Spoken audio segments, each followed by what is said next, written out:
Since the snowboard tour in Splügen, what was that? 4 or 5 years ago. Gümbel has been passionate about single sign-on technology, and he has developed something called signature-based single sign-on, and you have agreed to demonstrate that for me. Oh yes. So why don't you go ahead and show us what it is? Okay. Well, first of all, I would like to give a short glance at how it feels, because it's pretty hard stuff, pretty hard to explain, pretty hard to understand. What it actually does is enables you to use your TYPO3 installation as a portal, meaning that you log on to TYPO3 and then switch to some other applications. You would normally do that by just putting a link on your website. This is close to it, but you do not to re-authenticate on the remote application. So you want to go from your TYPO3 website to some foreign, say, shop system or ticket system, and normally you would have to re-enter your credentials, log on, password. Yeah. And this is gonna, you just go there and are there. And on our website, singlesigner.com, which provides a download for all this stuff, there's also some online demo, and as you can see here, I hope everybody can, you just type on SSO demo, and so you're logged on this TYPO3 website as the SSO demo, and what comes up is it's a menu with 3 demo applications. Well, first of them is a bookmark manager, pretty old thing, but it just demonstrates how it works. There's nothing happened yet, but if you click this link, then magically a new window opens, and you are logged on as move over here as SSO demo. Right. So this is what we did is some people coming in here from the slopes. What we did is click on a link. There are other ways of integrating this, like click on the link and immediately the new thing opens up in a different window, I hope. It should, if the internet connection is working for us. Yeah, it should. Okay.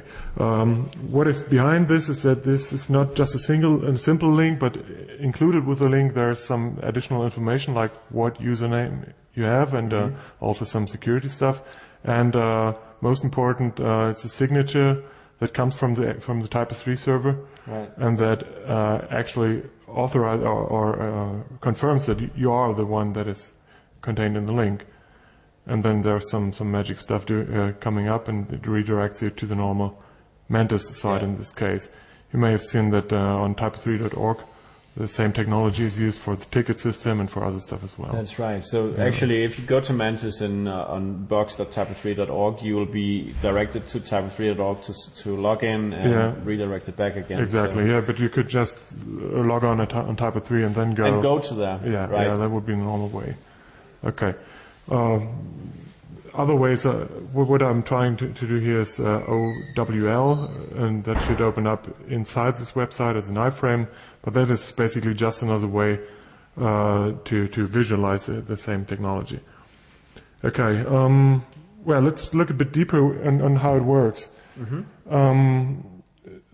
Basically, what we have here is something inside of Typo3, obviously, but to make it work, there must be something on the remote side and on the OWL, on the Mantis side or whatever. Right. And this is what we did is set up a generic framework, not just hardcore integrate with Mantis in this case or with vBulletin or whatever there is, but set up a generic framework where you only need tiny little adapters that actually enable Mantis or whatever to be attached to that framework. Right. So yeah, because these external applications, they have to respect that credentials can come from Typo3, and they need to be aware of that. Yeah, like that. Actually, they are not really aware of it, but we talk to the adapter. The adapter creates a session inside the external application, and then you go to the normal native application, which is not aware of anything. You just are in there. Okay. Next thing is we want to show something in real life. I mean how to set up the system. I'm really trying to do the whole thing. I know it's maybe tough, but I'm trying to do it because I want to see how easy it is. What we are using is this website for a demo where I can just log on. And what I want to achieve is that there is an additional menu point which does something. So what I first do is set up TYPO3 part of it. Okay, here we go. This is now a lot faster because it's locally. It's you may see this cable here, you may not. There's another laptop next to me where this stuff is running. And first thing, of course, is install the single sign-on application extension. I have this locally on my laptop just to make sure I'm not depending on the internet connection. What it does is the server side, the TYPO3 side of the thing, and it does want to create some tables, which is okay, and then also there's some configuration that we will look on later, or maybe we don't. The only important thing here is we need to place a key file somewhere. Okay. We'll use it next thing, and we will need to decide whether we use OpenSSL externally or internally. OpenSSL is used as a signing software. There's no HTTPS involved here, but we need something for a public-private key signing and that is OpenSSL being used here. And we have that compiled inside of PHP in our case, so we do not need to check this box. Okay.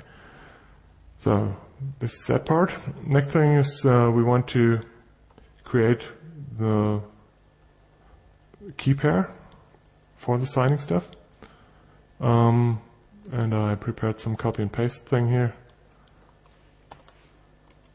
which you may do the same from the documentation. There's an example on how you create this key pair. This is exactly taken from the documentation. Yeah. There's another example which is using passphrases, but we don't want to show this part. So we have a key pair, the public key and the private key. This is needed because, as I said, the information what user I am is given to the remote application via the link, and it is verified by the signature of the server. So this part is done. All we need to do now is place a plugin somewhere, and I prepared a page that is called SSO demo. There's something here. Let's remove that. And since we are using Templar, voila, we go here. And here's a visit for single sign-on, and it opens the normal plugin. And there's a couple of things we need to configure here. First thing is a tiny ID, which in my case I call XTC because I want to adopt XT commerce. Then we need to give a URL where our remote part is being located. In our case, where is it? Here it is. That is on a different piece, on a different server. This is in this case my Windows laptop. Okay. And then we need a display text. Click me. So what this is saying, the ID and the trust agent URL is very basic. Yeah. The agent is the part that does the generic security stuff. So whatever this plugin is doing, it is always going to the agent and says, okay, there's somebody, in this case, test user or Gümbel or whatever, and he wants to go to XT commerce. So this is taken from the URL, and now the agent will look, I have a configuration for XT commerce, and check the signature and forward him. So then we need to decide what style we want to use. We want to use this link in content, for example. Right. Remember what we saw in the SSO demo. And then there's another thing that we want to set up as well. We want to use a new feature that we call user propagation. That means if there's someone a new user inside of TYPO3, for example, by self-registration, and he accesses XD-Commerce for the first time, then we want that user to be created inside of XD-Commerce as well. Same thing for Mantis and all that. Yeah. And we have a set of parameters that will be propagated when this user is being created, and that's it. Okay. Just when a user is created in Mantis, when you log in for the first time, for instance, why is that? Why is that necessary for Mantis to do? Well, I mean, if you want to be logged onto Mantis, you have to have a user inside of Mantis. I mean, how do you want to be active inside of Mantis if the user is not known to Mantis? Good. So the users will still be in each system, but the point is that the login and credentials is passed between the applications. Not the credentials, but the fact that you are logged on. Yeah. So in our case, all the user information comes from TYPO3. You register to TYPO3, give your name and email address and whatever you want, and then that is automatically being forwarded to Mantis. Yeah, right. Yeah. But Mantis can store additional information about a user. Yeah, if it has that, yeah. So, for example, if there is a profile added, or the administrator of Mantis will promote you or whatever. So, this is pretty much it. We now go to the website. Then first, of course, we need to log on. And then I'm redirected to this page. And there we have this link.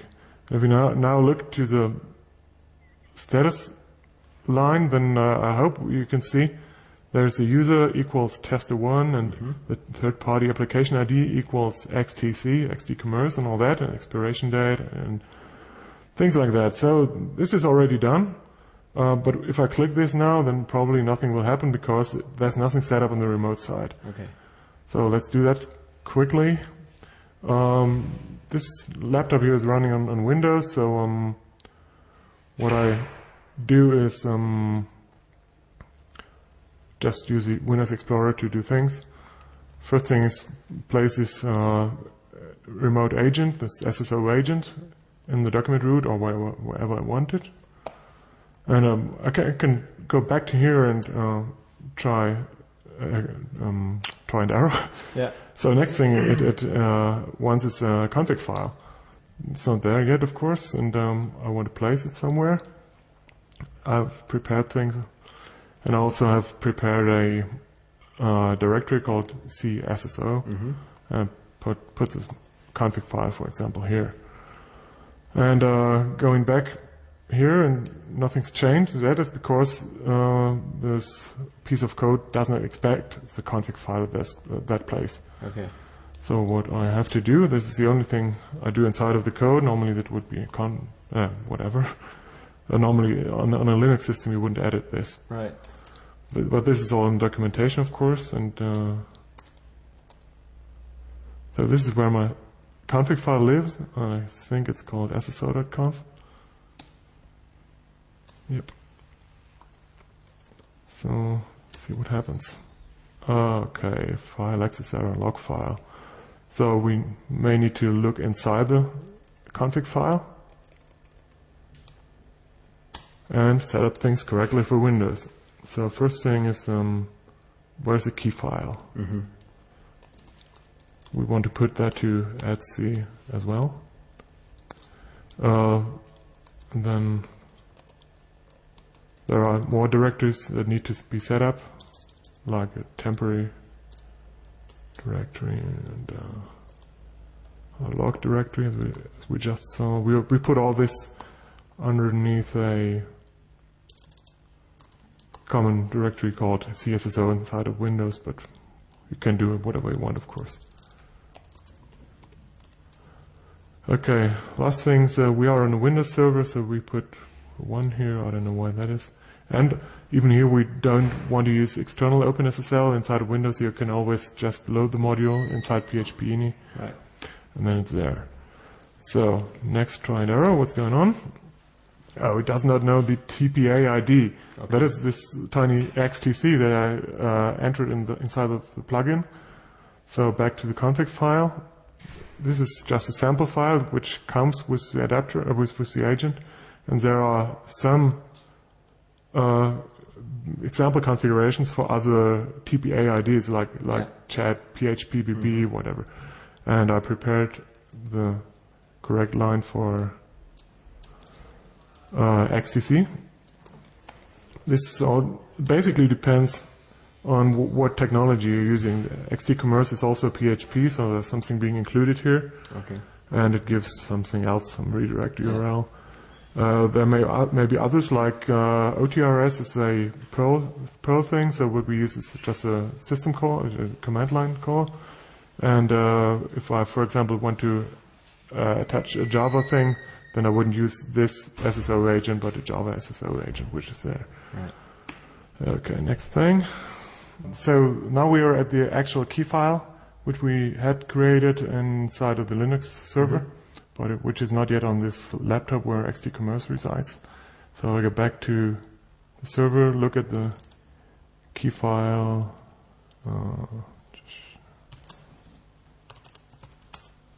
And since it's only ASCII, I simply copy and paste it.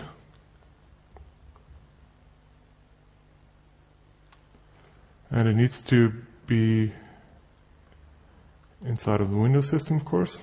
I create it underneath etc. And call it, I don't remember. So I just see this is, the folder up there. Okay. I just call it the way it's called here, I think.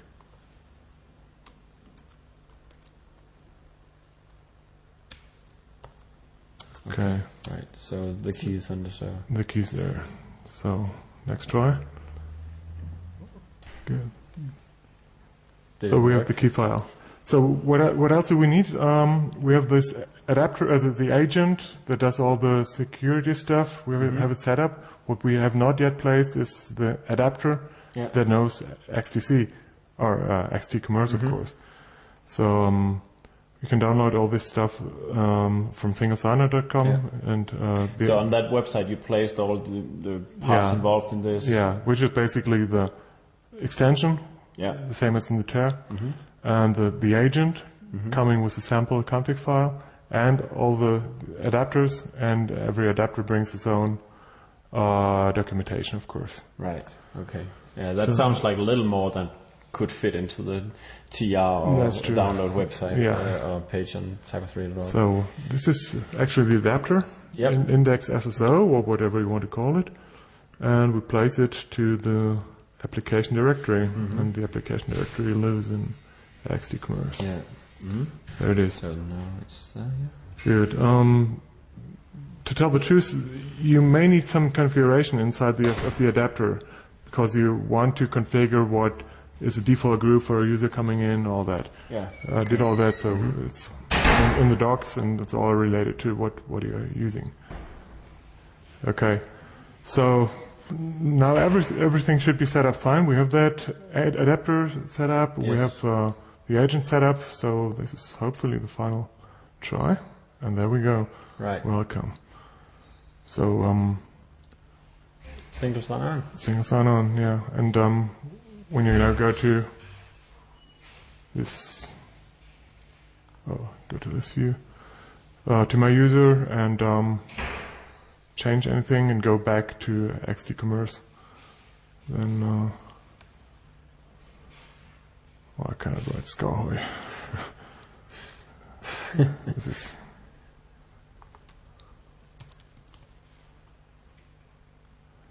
okay. So some of my personal data changed, and then I go back to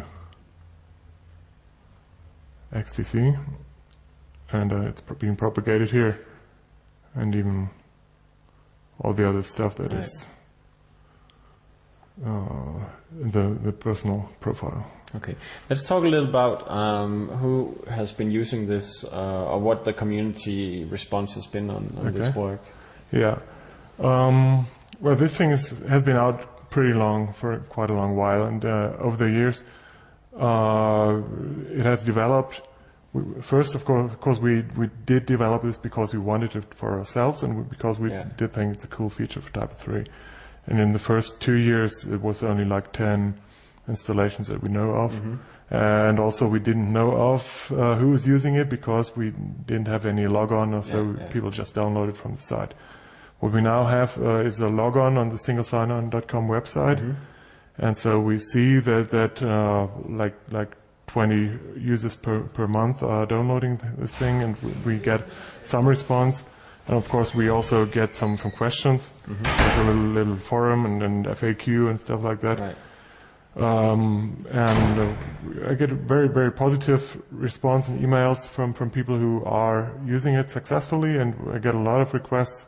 Okay, we're using vBulletin, and can we also use, I don't know, this gallery software or whatever. I mean, we can basically adapt any web application that is understandable for us. Because we need to understand how a session is being created inside the application. If it is open source, that's fine. If it's closed source, it makes it harder, of course. Sure. And everybody is free to develop his own adapter. We have some explanation about how to do that, and it's really easy. It's like half-day work. And we have like 5 people who did that and who contributed their adapters, and we really appreciate that because we wanted to work that way. Right. Yeah. One last thing, you are involved in security for TYPO3. Yeah, that's true. Is that a question? Yeah. Me personally, what about this? Yeah. What is your role in TYPO3 security? Oh, okay. I've been the lead in the TYPO3 security team for a bit more than 2 years, and then I handed that over to Michael Hills. But I'm still trying to be involved to help, and for example on T3Con we presented about security, we did show some live hacking, and we published that security cookbook. And yeah, I mean, it's kind of my work, part of my work focus, and so I try to bring TYPO3 forward in that part, because it's really important part. We have that major security flaw inside RT-HTML area, which really showed how important it is to be strict about that. That passion for security is also seen in the single sign-on solution. Okay, yeah, in 2 ways, because it is basically security technology, and also it is developed, or it is basically designed in a very secure manner, I hope. At least we do like the architecture. It's really bulletproof. The only thing you need to keep in mind that it is based on, as you say, signature, so public-private key thing. You really need to protect your private key. Otherwise, you're lost. Everybody can just log on as Kasper Skårhøj. So if this, for example, is not, if you not trust your administrator, this is pretty much a problem for you. You wouldn't use it. Yeah, everything else, we have some security considerations documented in the manual, so you may want to look at that, how to set up in a secure way, but the basic thing is protect your key. Right. Yeah. Just anything you want to say about the future of this development? Just a final note. Oh, okay.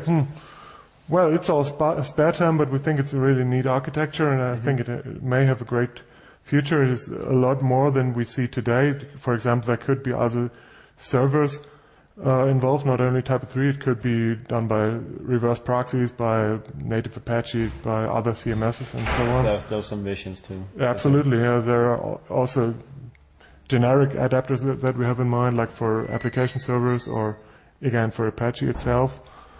There are some limits, but there's a lot of things that we can achieve, and the short-term focus is just to increase the number of adapters available for everybody. All right. Ekkehard, thanks for coming and sharing your single sign-on technology with us, and for taking responsibility for that corner of the TYPO3 universe. Okay. Thanks. Thanks.